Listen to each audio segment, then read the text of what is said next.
Bonjour à tous et bienvenue sur boursicoté.com pour cette nouvelle analyse technique du CAC 40 en point matinal avec donc au lendemain des résultats du vote en Angleterre, eh bien un gros gap haussier qui nous ramène directement ici sur la zone technique des 5967 points.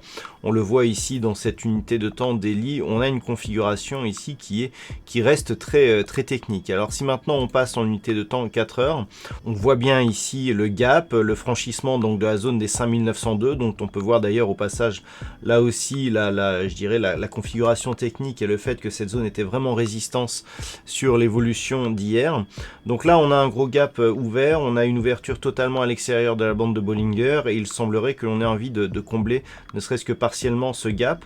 Alors pour l'instant on est vraiment dans une phase ici de neutralisation, on ne peut pas parler de retournement ni d'affaiblissement, on a quand même un gros gap dès l'ouverture puisqu'on a ouvert ici à 5968.86, sachant que le plus haut d'hier se situe à 5915.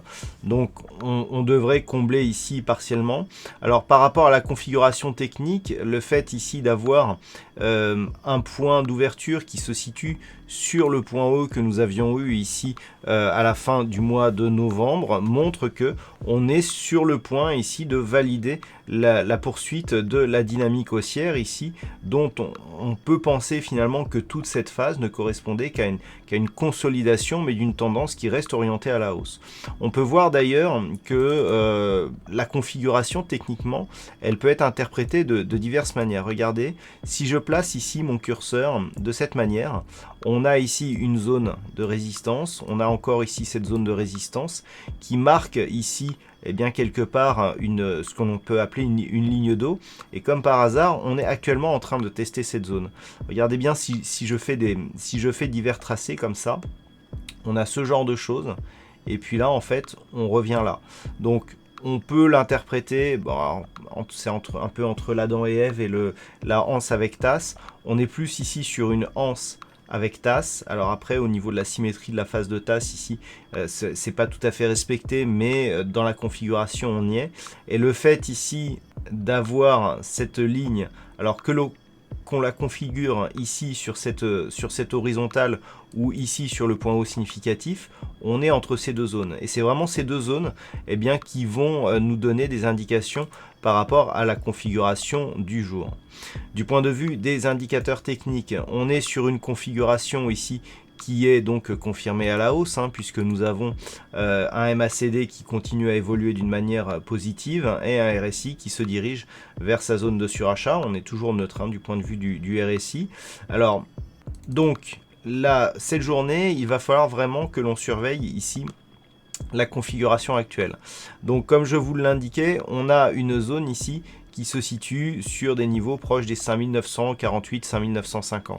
Entre 5950, c'est-à-dire quasiment la zone sur laquelle nous sommes actuellement, et 5967, on est dans une zone d'incertitude. On reste dans une dynamique haussière, mais dans une zone incertaine, dans le sens où on ne sait pas si on va vraiment valider ici cette configuration en anse avec tasse que je vous présentais en introduction. Si on recasse, depuis que l'on a ouvert, on a ouvert légèrement au-dessus quand même, on a nos nouveaux points hauts historiques dès l'ouverture. À partir du moment où on a consolidé, qu'on a fait une tentative de comblement et que l'on repasse au-delà ici des 5967 et que l'on inscrit de nouveaux plus hauts significatifs, on a un plus haut actuel à 5972.17, et bien dans ce cas-là on valide totalement donc la reprise haussière de la dynamique et on peut s'envoler vers de nouveaux points hauts significatifs avec donc en objectif la zone ici des 6000 points et le prochain objectif technique ici qui se situe à 6045 points. Et ensuite, par rapport ici à cette configuration, si on prend ici l'intégralité de cette amplitude et que l'on trace l'extension de Fibonacci de cette amplitude à la hausse, eh bien nous avons un deuxième objectif qui se situe à 6130 points, et ce sont donc ces deux niveaux qui feront figure d'objectif en cas de poursuite du mouvement haussier. Donc pour schématiser, pour résumer un petit peu cette analyse, deux niveaux à surveiller, 5950, si on continue à combler ici, la zone, je dirais, d'invalidation se situe sous 5902, donc pour l'instant on a de la place. Par contre, si on tente ici le comblement, que 5950 reste support et que l'on recasse ici à la hausse avec de nouveaux points hauts significatifs, là nous avons nos objectifs prédéfinis. Voilà ce que l'on peut dire donc sur cette configuration technique pour ce matin. En termes de macroéconomie, il n'y aura pas de statistiques ni de diffusion majeure dans la matinée. Cet après-midi, nous aurons les ventes au détail principales qui seront dévoilées donc du côté des États-Unis à 14h30. Voilà donc pour ce point matinal. Passez de bons trades. On se retrouve dès ce soir pour toutes les autres analyses techniques du site boursicoté.com.